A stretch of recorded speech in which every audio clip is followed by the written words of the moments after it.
Ek onthou dit nog soos gister, van Christmas tot Robin Hood. Op TikTok geleer deur al die drama, vol hoop dat hy met 'n vrot pampoen en 'n velskoen die ding sou kon doen. Saterdag choppie op die kolle, tokkeloos kruip weg agter 'n vissoepbos. Want die see is elke dromer se kosmos roei wild langs die N2. Natal is waar die haie byt, altyd met 'n relax koes en hy en pronk. En sy hoog bly daar steeds 'n vonk wat skitter.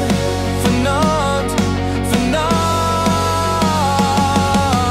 Chapter 42, die boek is toe, last chapter.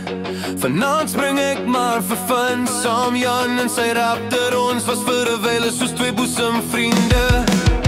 Vir die let's go is langs mekaar, jy met jou stem vol drome, ek met my hand op jou rug, wat jou altyd vorentoe wou stoot. Weer 'n takkie dat wanneer dat word tussen ons enkel druk.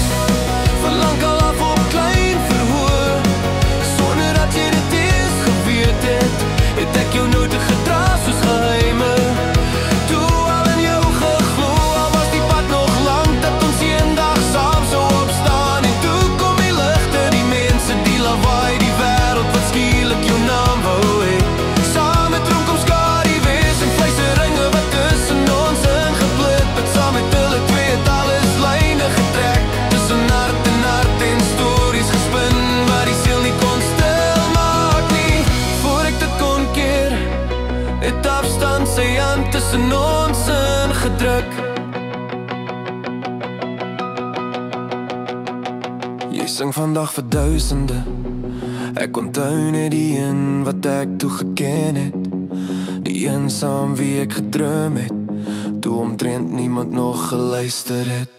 Al praat ons nie meer nie, draai ek steeds 'n stille waarheid. Die soort ding breek nie maklik nie, dit word net soms stil, soos 'n lied wat ophou speel, maar nooit heeltemal verdwyn nie.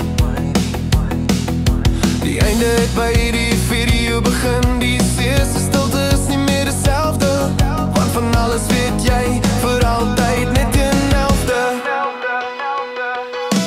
Kwart voor 5 was nog nooit so mooi, dit is elke dag die tyd wat ek my klippie in die oseaan sal gooi. Ek ben vet bunde tade van kyk jare verleer, hoe maar geledig sin die kade dra. Verlang al af op klein verhoor, sonder dat jy dit eens geweet het. Het ek jou nooit gedra soos geheime.